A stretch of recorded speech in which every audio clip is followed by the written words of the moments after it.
teman-teman, halo Romo. Kembali lagi bersama saya Salvatore Kevin Setiawan, Prodi Pendidikan Guru Sekolah Dasar, Fakultas Keguruan Ilmu Pendidikan, Universitas Sanata Dharma, NIM 1711340099. Hari ini kita akan belajar tentang logika, yaitu sejarah logika. Nah, kalian tahu logika itu apa? Nah, logika berasal dari kata logos, yang berarti hasil pertimbangan akal pikiran yang diutarakan lewat kata dan dinyatakan dalam bahasa sebagai ilmu logika disebut dengan logika epitima. Yang pertama ada masa Yunani kuno. Logika itu dimulai pada masa Yunani kuno. Nah, pertama yang meninggalkan segala dongeng, tahayul, dan cerita-cerita isapan jempol dan berpaling kepada akal budi untuk memecahkan rahasia alam semesta. Nah, Thales mengatakan bahwa air adalah arke dalam bahasa Yunani. Arke itu berarti prinsip atau asas utama alam semesta.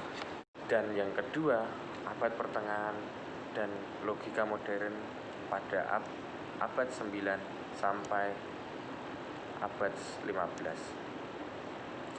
Buku-buku Aristoteles seperti De Interpretatione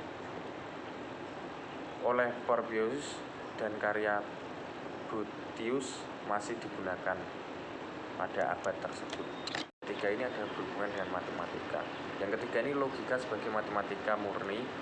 Logika masuk ke dalam kategori matematika murni karena matematika adalah logika yang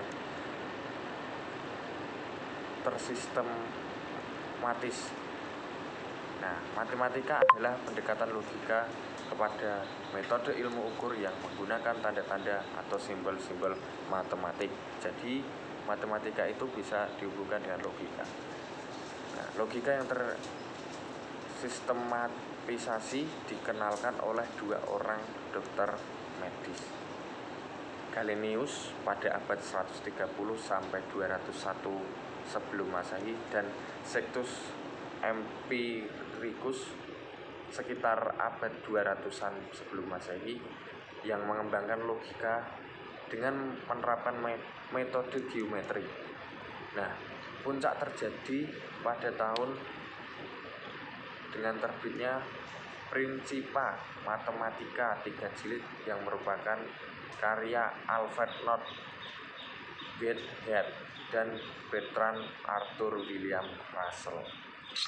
Kita tadi sudah membahas tentang 3 tahapan logika, dan sekarang kita belajar di macam-macam logika. Nah, macam-macam logika ini ada banyak, tapi yang Bapak akan sebutkan cuma 2 saja. Yang pertama, logika alamiah dan ada logika ilmiah. Yang alamiah adalah logika kinerja akal budi manusia yang berpikir secara tepat dan lurus sebelum dipengaruhi oleh keinginan-keinginan dan kecenderungan yang subjektif. Kemampuan logika ilmiah manusia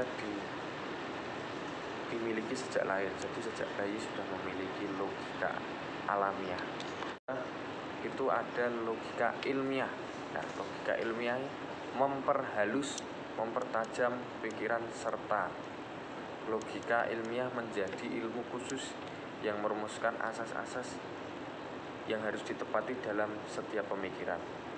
Nah, berkat pertolongan logika ilmiah inilah akal budi dapat bekerja dengan tepat, lebih teliti, lebih mudah, dan lebih aman. Nah, logika ilmiah dimaksudkan untuk menghindar kesesatan atau paling tidak dikurangi. Yang terakhir ada kegunaan logika. Nah, kegunaan logika ini bisa untuk sehari-hari dan bisa untuk besok-besoknya atau masa depan. Nah, kegunaan logika ini yang ada 5.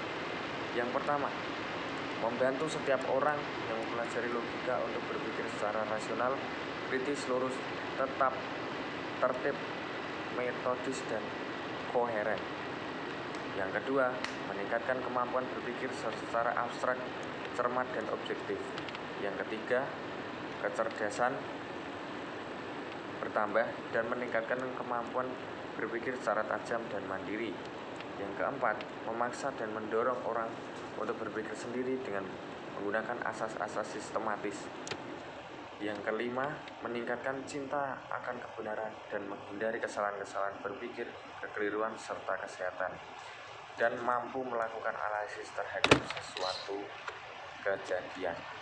Itu tadi video tentang logika, sejarah logika. Kita tadi bisa belajar macam-macam logika, kegunaan logika tadi.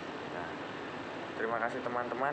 Saya Salvatore Kevin Setiawan dari Prodi PGSD 17113409. Terima kasih.